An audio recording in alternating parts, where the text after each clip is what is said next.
सुरेंद्र सैनी जी हमारे जिला अध्यक्ष जितने भी जिला अध्यक्ष जीतराम जी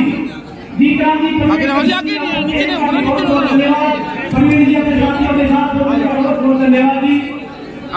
नहीं बैठ रहे हो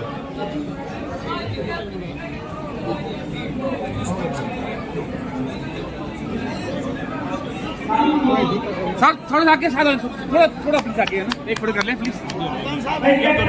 क्या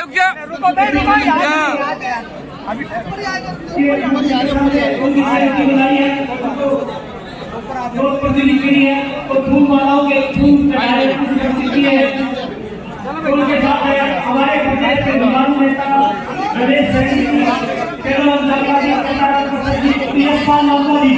यशपाल लांबादी हमारे दादरी के जिला अध्यक्ष है, वो यहाँ पर पहुंचे, उनका बहुत बहुत स्वागत।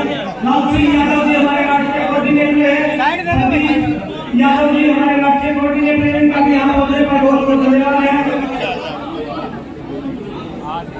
भाई सभी साथी हैं, लेडीज आने जगह दे दो, माता बहन पीछे चले जाओ, आपकी ये शिवानी के लिए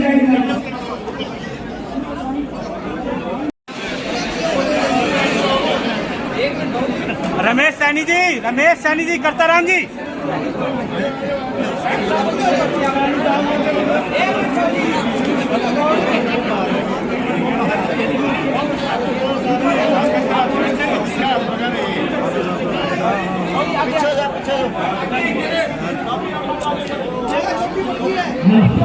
भाई प्रोग्राम हो गया है, इसके बाद में प्लीज नीचे बैठ जाए। लोकसभा में कांग्रेस की जो जोड़ी है ना, वो अपने वोटों से करनी है, और जितनी भी कांग्रेस है हम गुजारिश करेंगे, जो भी हमारे कांग्रेस के साथी हैं, कांग्रेस के वोटर हैं, जितने भी समाज के लोग बैठे हैं, सभी से हाथ जोड़कर रिक्वेस्ट करता हूं कि वो अपनी एक एक वोट अपने पड़ोसियों की भी, अपनी भी, सबकी सब कांग्रेस की जोड़ी में पाए, जिसको भी टिकट देने कांग्रेस भेजेगी हम उनका धन्यवाद कर देंगे, और सबके काम होंगे, कोई भी बिरादरी का कोई ऐसा नहीं मिलेगा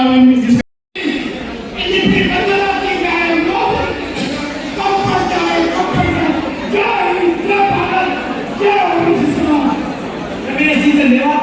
अब हमारी प्रदेश की चेयरमैन रही महिला सेल की महिला के भाई कैप्टन नजर यादव जी, हरियाणा प्रदेश के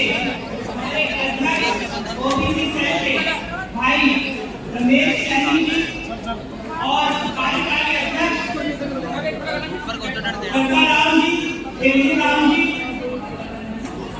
भाई सुदेश जी, भाई नक्सलराम कश्यप जी, भाई संजय जी, भाई जीतराम जी, भाई हमारे मित्रपाल जी, हमारे भाई हैं, वो बहुत ही अच्छी, बहुत मेहनत करके ओबीसी के प्रधान बने हैं।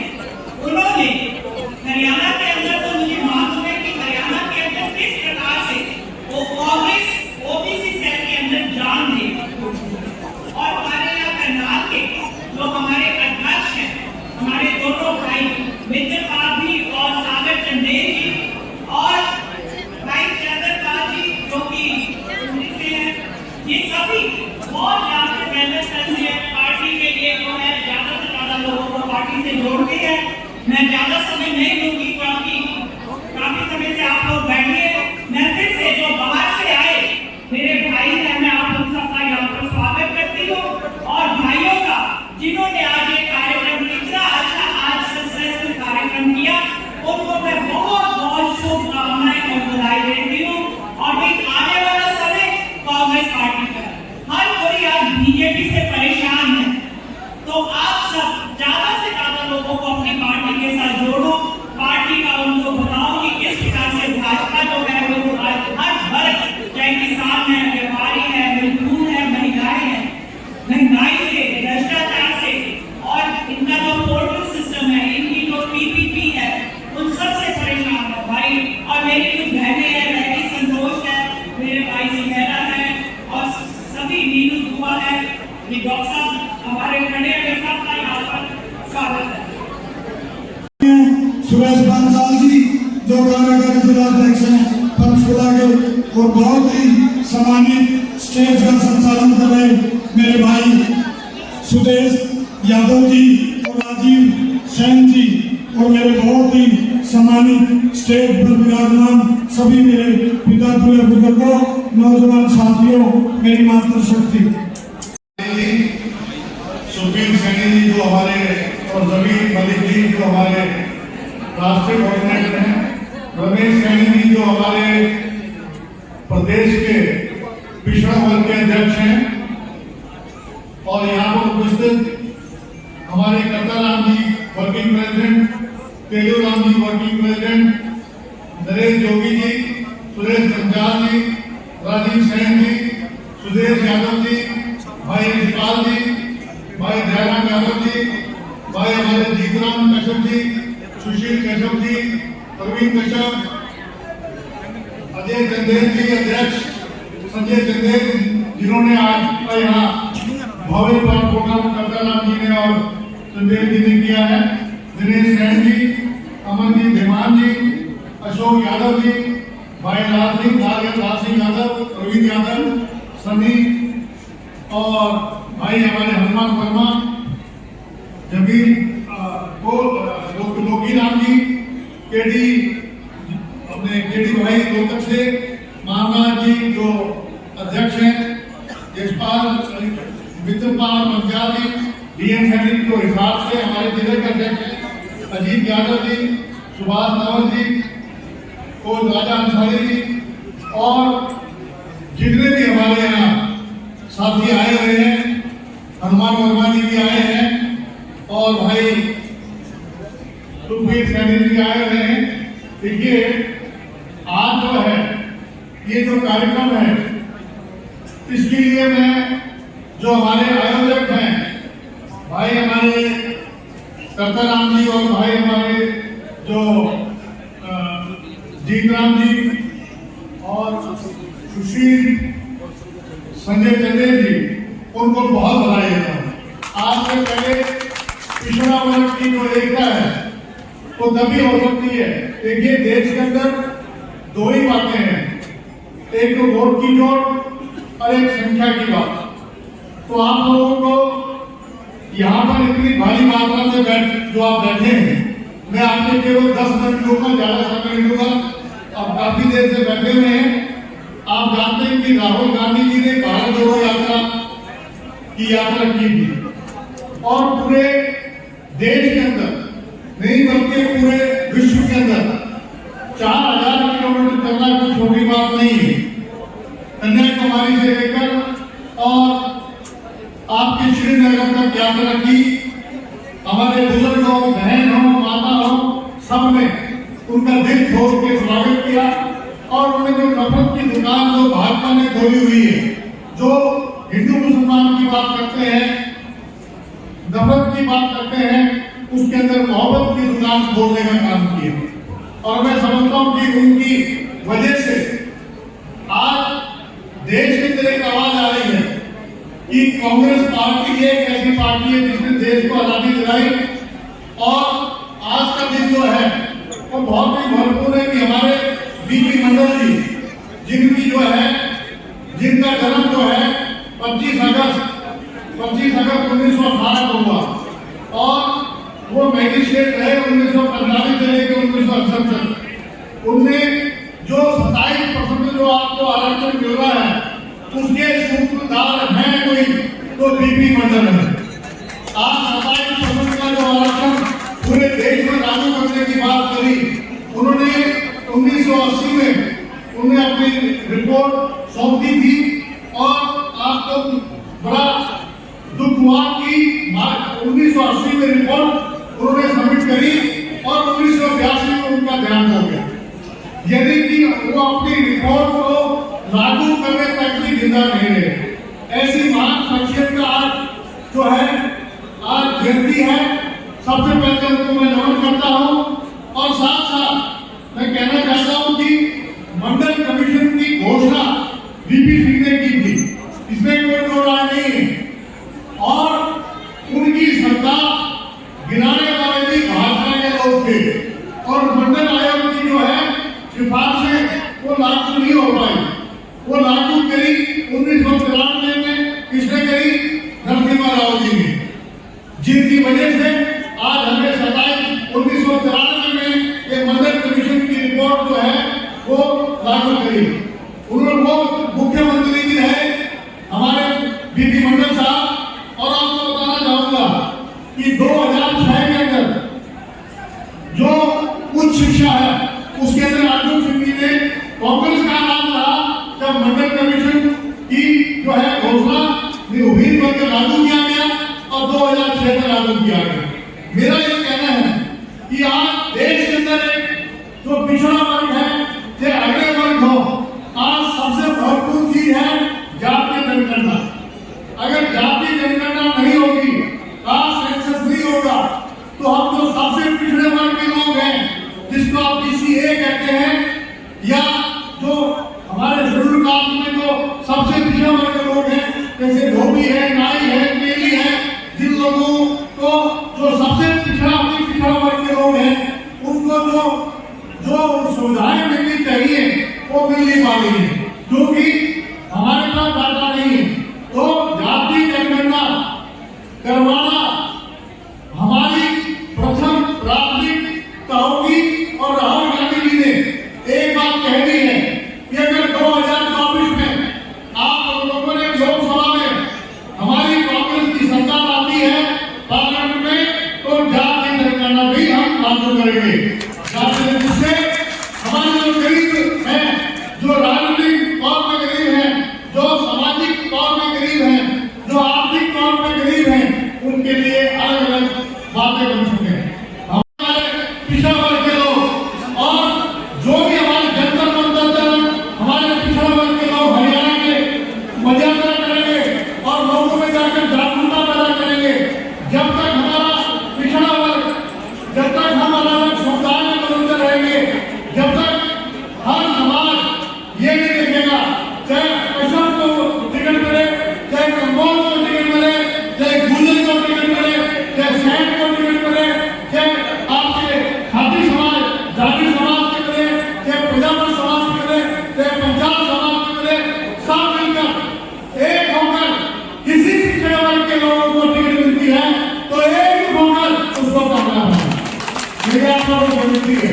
और इसी प्रकार से हायर एजुकेशन में भी हम लोग आरक्षण की बात करेंगे, प्रमोशन की बात करेंगे और महंगाई पे अंकुश लगाने के लिए जो हमारी महिलाएं बैठी हैं, अगर हमारी सरकार बनी तो जो गैस का सिलेंडर 1150 रुपए में आता है वो 500 रुपए में आप लोगों को देंगे। जो हमारी माताएं बहनें जो ले गई है। और बताना चाहूंगा कि हमारी बिजली के अंदर भी अभी राजस्थान के अंदर 100 यूनिट फ्री और 200 यूनिट हाफ, उसी प्रकार से बिजली के अंदर भी हम जो है आप लोगों को रियायत देंगे। अगर आप हरियाणा में हमारी सरकार बनती है, केंद्र में हमारी सरकार बनती है, राजस्थान में हमने कर दिया, हमने कर्नाटक में कर दिया। और मैं कहना चाहता हूँ ये फिरका परस्त आपके इनके पास केवल एक हथियार है कि हिंदू मुसलमान का नारा लगाओ। आप टीवी खोलोगे क्या दिखाएंगे? सिनेमा हैदर, क्या दिखाएंगे? अंजू दिखाएंगे। लेकिन कोई शिक्षा की बात करता है, कोई चिकित्सा की बात करता है, कोई हमारे समाज के पिछड़ा वर्ग की बात करता है, वो महिलाओं के साथ जो अत्याचार होते हैं अभी मणिपुर के अंदर रिवर्सल के अंदर हमारी महिलाओं को बुलाया। लेकिन प्रधानमंत्री मोदी जी मन की बात करते हैं, लेकिन हमारे किसानों की मन की बात नहीं करते, हमारे मजदूरों की मन की बात नहीं करते, हमारे जो पिछड़ा वर्ग के मन की बात नहीं करते। मैं तो केवल एक ही बात कहना चाहता हूँ कि पिछली बार 2019 में इन्होंने पुलवामा अटैक के अंदर ये बालकोट में और नकली सौदा करके और जिस तरीके से हमारे 42 जो सीआरपीएफ के जवान हैं उनकी शहादत के ऊपर इनकी वजह से उनकी जो है मौत हुई और शहीद हुए क्योंकि इन्होंने नाकाबंदी नहीं की थी। और उन 42 जवानों की शहादत के ऊपर मैं पूछना चाहता हूँ गृह मंत्री से कि 300 किलो आरडीएक्स कहां से आया? अब इनके पास मेडिकल कॉलेज ये नहीं बनाएंगे, स्कूल ये नहीं बनाएंगे, अस्पताल ये नहीं बनाएंगे। इनका काम केवल एक ही है कि आपस में लड़ाना। अब इनके पास एक ही चीज रह गई है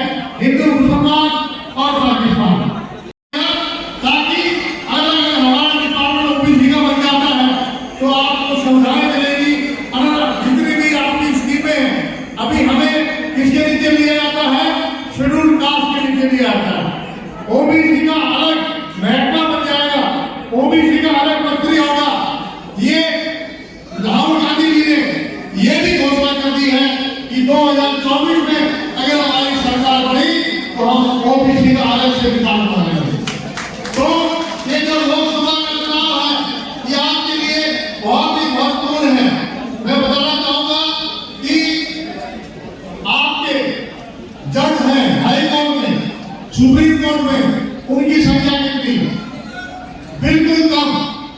उसके लिए हमारी पार्टी ने फैसला लिया है और राहुल गांधी जी ने फैसला लिया है, अगर 2024 में हमारी सरकार बनती है, जैसे IAS IPS के लिए UPSC का एग्जाम होता है, इसी प्रकार से इंडियन जुडिशियल सर्विस की एक पढ़ाई जाएगा। उसमें जो हमारे शेड्यूल कास्ट हैं, OBC के लोग हैं, उनके लिए आरक्षण का प्रावधान होगा।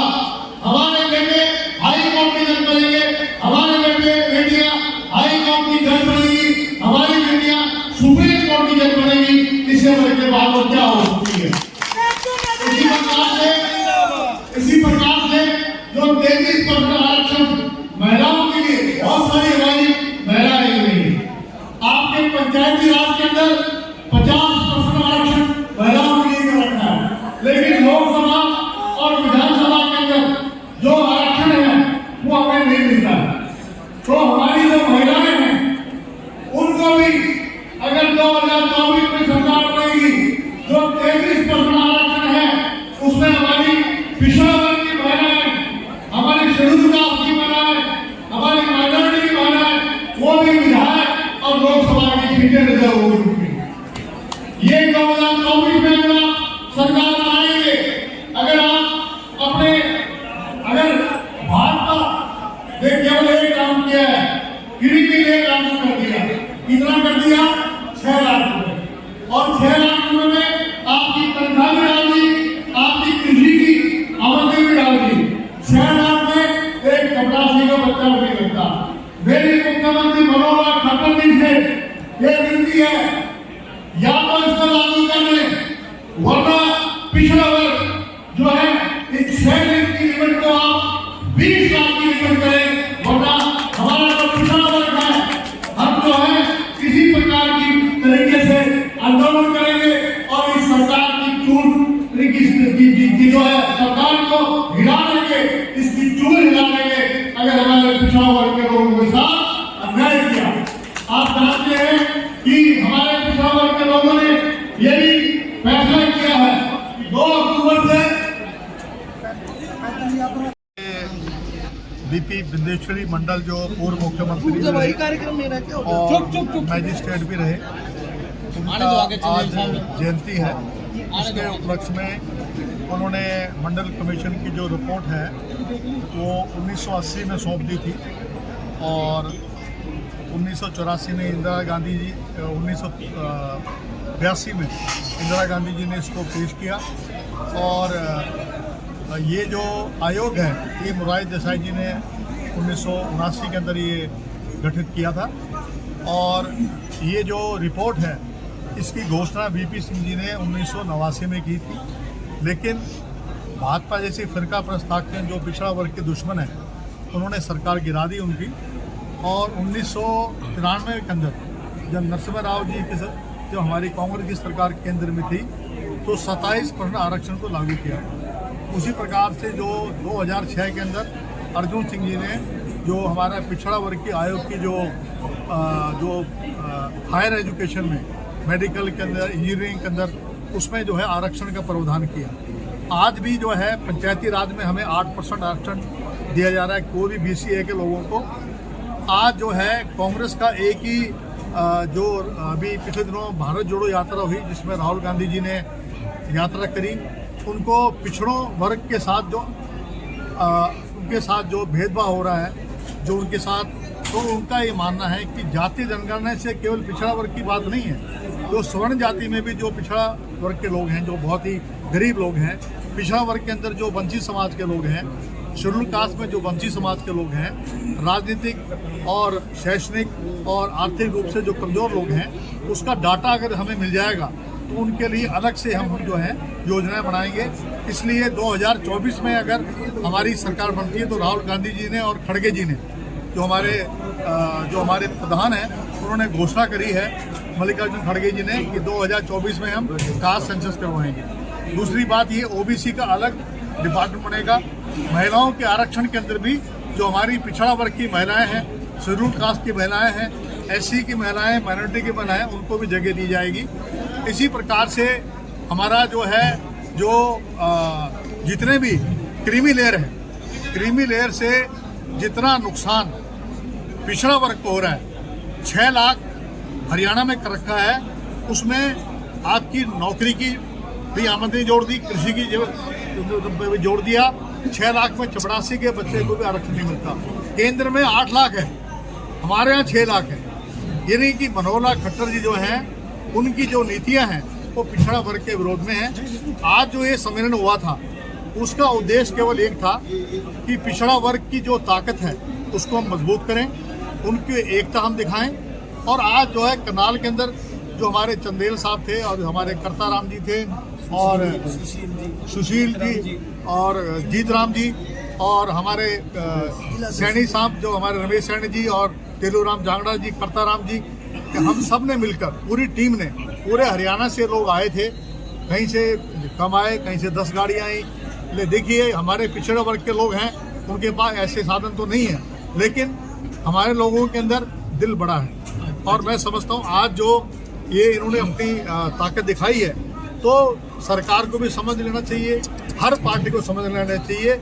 जहाँ जहाँ पिछड़ा वर्ग का, जहाँ पर उनको छोड़ा है, वहाँ पर वो सत्ता से बाहर हो गए। राजस्थान में हमारी सरकार किस लिए है? पिछड़ा वर्ग को हमने तवज्जो दी है। कर्नाटका में तवज्जो दी, OBC को हमारी सरकार आ गई।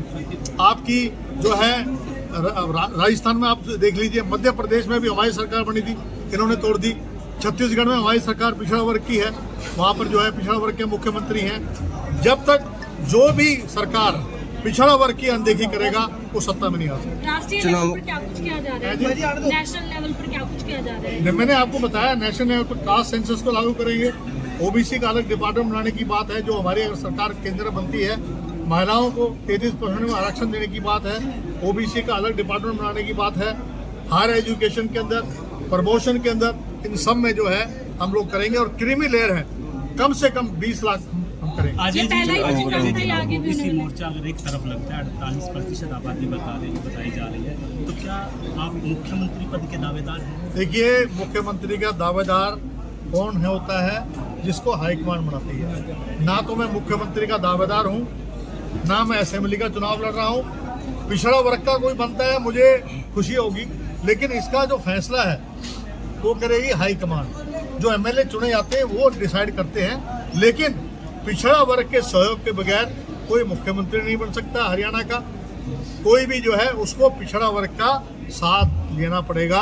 पिछड़ा वर्ग के बगैर कोई सरकार, चाहे हरियाणा हो चाहे वो किसी भी स्टेट में हो, पिछड़ा वर्ग का साथ लेना बेहद जरूरी है।